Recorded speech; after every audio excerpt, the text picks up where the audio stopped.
তিন ম্যাচ সিরিজের প্রথম টি-20তে আজ মাঠে নামবে বাংলাদেশ ওয়েস্ট ইন্ডিজ। চট্টগ্রামের বীরশ্রেষ্ঠ মতিউর রহমান স্টেডিয়ামে আর কিছুক্ষণ পরই শুরু হবে খেলা। ওয়ানডের পর এবার টি-20তেও সিরিজ জয়ের পরিকল্পনা বাংলাদেশের। একসময় টি-20তে ছন্দ খুঁজে না পাওয়া বাংলাদেশ এক বর্ষিকাপুঞ্জে নিজেদের সর্বোচ্চ ম্যাচ জেতার রেকর্ড গড়েছে।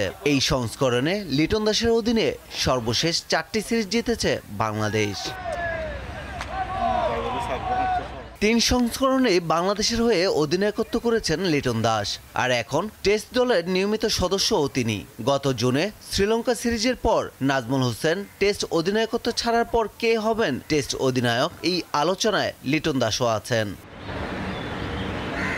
লিটনের জন্য আপাতত চ্যালেঞ্জটা টি-20তে। আগামী বছরের ফেব্রুয়ারিতে টি-20 বিশ্বকাপের আগে ওয়েস্ট ইন্ডিজ ও আয়ারল্যান্ডের বিপক্ষে 6টি ম্যাচ হাতে আছে বাংলাদেশের। ভালো ক্রিকেট খেলতেছি, এটা ভালো সাইড যে আমরা কন্টিনিউ বেসিসে ভালো ক্রিকেট খেলতেছি, but at the same time আপনাকে যেহেতু অনেকদিন পর আবার টি-20তে ব্যাক করলাম, পরপর 2টা ওয়ানডে সিরিজ গেছে, সো আমাদের প্লেয়ারদের যত তাড়াতাড়ি অ্যাডাপ্ট করে নিতে পারবে এই ফরম্যাটটা আবার আমাদের জন্য খুব ভালো হবে। বিকজ অলওয়েজ আমরা জানি যে চিটাগাং একটা ভালো গ্রাউন্ড ক্রিকেট খেলার জন্য, সো বোথ টিমই এখানে ইম্প্যাক্ট রাখবে। এদিকে গত বছর আগস্টে দক্ষিণ আফ্রিকার বিপক্ষে সিরিজের পর টানা 8টি সিরিজ হেরেছে ওয়েস্ট ইন্ডিজ। এর মধ্যে গত ডিসেম্বর ঘরের মাঠে বাংলাদেশের কাছে হোয়াইট ওয়াশ হয়েছিল তারা। সর্বশেষ স্মৃতিটাই ওয়েস্ট ইন্ডিজের জন্য বড় ধাক্কা।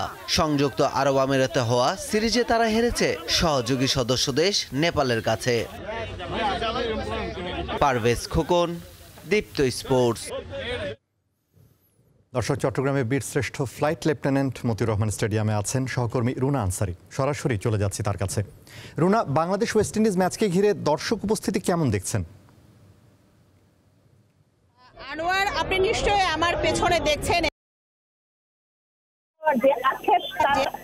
তারা ঠিক দুপুরের পর থেকে এখানে টিকেটের জন্য বিক্ষোভ করছেন। কিছুক্ষণ আগে এখানে আইনশৃঙ্খলা বাহিনীর সাথে তাদের একটি হাতাহাতির ঘটনা ঘটে, কারণ তাদের অভিযোগ হচ্ছে অনলাইনে টিকিট তারা পাচ্ছে না, কিন্তু এখানে ব্ল্যাক কার্ডের টিকিট বিক্রি করছে, এটা কিন্তু তারা অভিযোগ করছেন। গ্যালারির মধ্যেও কিন্তু প্রচুর পরিমাণ দর্শক, গ্যালারির বাইরে এখানে হাজার হাজার দর্শক তারা টিকিট না পাওয়ার আক্ষেপটা করছে। তবে আমরা দুপুর থেকে এখানে দেখেছি আইনশৃঙ্খলা বাহিনী তারা কঠোর নিরাপত্তার মধ্য দিয়ে কিন্তু বিকেলের ঠিক 4:30টার দিকে তারা খেলোয়াড়দের গাড়ি এখানে নিয়ে এসছেন, এবং এরপর থেকে এখানে যে দর্শকরা টিকিট না পাওয়ার আক্ষেপ তাদের, আমার ক্যামেরার চোখে আপনি নিশ্চয়ই দেখছেন এখানে দর্শকরা এখনো পর্যন্ত মাঠের গ্যালারিতে ঢুকতে পারেনি, কারণ তারা টিকিট পায়নি। বিভিন্ন জায়গা থেকে দূর দূরান্ত থেকে এখানে তারা খেলা দেখতে এসছেন। অনেকে চিটাগংয়ের বাইরে এবং অনেকে কিন্তু একদম উত্তরবঙ্গ থেকেও এখানে খেলা দেখতে এসছেন। এমন আমরা অনেককে দেখেছি, তারা বলছেন অনলাইনে 200 টাকার টিকিট যেটা সেটা একদমই নেই, 2000 টাকার টিকিট তারা পাচ্ছেন, কিন্তু অনেকে 2000 টাকার টিকিট তারা নেওয়া আসলে সম্ভব না। এই কিছুক্ষণ আগে কিন্তু তারা এখানে বিক্ষোভ করে তারা বলছিলেন টিকিট না পেলে তারা গ্যালারিতে ঢুকে যাবেন, মাঠে তারা ঢুকে যাবেন জোরপূর্বক, যার কারণে আইনশৃঙ্খলা বাহিনী কিছুক্ষণ আগে তাদের উপর লাঠিচার্জ করে এখান থেকে তাদেরকে সরিয়ে দিয়েছেন, এবং এখন পর্যন্ত পুরো মাঠের বাইরে হাজার হাজার দর্শক অপেক্ষারত। কিছুক্ষণ পরে কিন্তু খেলা শুরু হবে, কিন্তু দর্শকদের কথা হচ্ছে তাদেরকে যদি টিকিট যদি তারা ব্যবস্থা করতে না পারে তারা ঢুকে যাবেন যে কোনোভাবে। এখন আইনশৃঙ্খলা বাহিনীও তারা কঠোর অবস্থানে রয়েছেন। এ হচ্ছে আজকে চট্টগ্রামে মাঠের অবস্থা। চট্টগ্রামের মাঠ মানে হচ্ছে আসলে বাংলাদেশ টিমের জন্য একটা লাকি গ্রাউন্ড বলা হয়। সেই লাকি গ্রাউন্ডের টাইগারদেরকে উৎসাহিত করতে এখানে হাজার হাজার দর্শক পুরো চট্টগ্রামের বাইরে থেকে এসছে, কিন্তু টিকিট না পেয়ে আক্ষেপ যেটি প্রকাশ করছেন সেটি হয়তো আগামী খেলায় তারা টিকিট ব্যবস্থা করবেন, এবং বিসিবিকে তারা দোষারোপ করছেন এই যে অনলাইন টিকিটটা করাতে। অনেকে আবার অনলাইনে টিকিট কিভাবে করছেন সেটাও বুঝতে পারছেন না, যার কারণে তারা সারাদিন চেষ্টা করেও কিন্তু টিকিট পায়নি।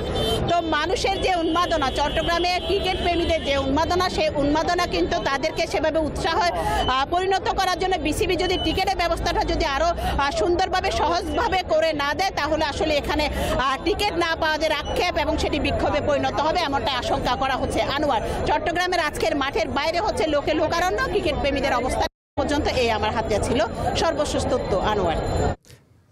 রুনা, আপনাকে ধন্যবাদ। এই ছিল আজকের দীপ্ত স্পোর্টস। দেশ বিদেশের খেলাধুলা নানা রকম খবর পেতে দীপ্ত স্পোর্টসের সাথেই থাকুন, আর চোখ রাখুন দীপ্ত টিভির ডিজিটাল প্ল্যাটফর্মগুলোতে।